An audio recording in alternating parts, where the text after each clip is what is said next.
بۆ هاتی بۆ ئێرە چی لە دڵ تابێ؟ وەڵاهی من مناڵەکەم هینە خان پێداچی تایبەتە 12 ساڵە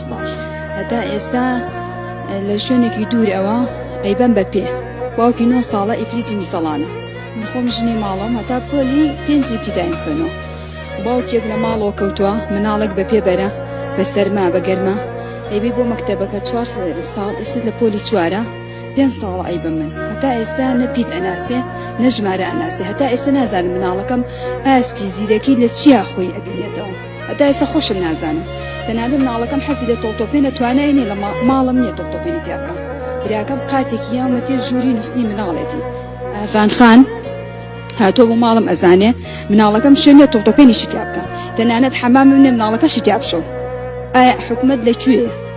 خۆ من ئەمە بەوە من ناکرێ من ئێستا ئافرەتێکم یعنی ئەبێ خۆم هەموو شتێ بکەم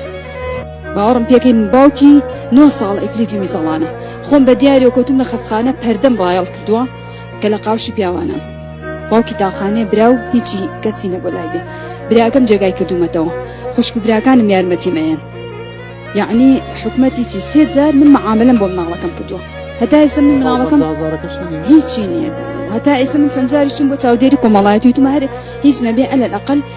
معاشێکی چاودێری هینمان بۆ بڕنە کۆمەڵایەتی خەڵک 2 مانگە معاشی وەرنەگرتووە 2 مانگە هەلهەلەی پێکەوتە زەلاتی ئایا من چەندەها ساڵە مەحیچم نییە ئەبێ من چی بکەم ئەبێ من چاو لە یەکێکی خێرخواستکەم کە دڵی نەرم بە یارمەتی مناڵەکەم حەزی لە چاویلانە تا ئێستا نەیبینیوە حەزی لە پارکێکە ئەم مانگە ماڵی کاک ئاراس ئاوە بێ بردم بۆ هەورامە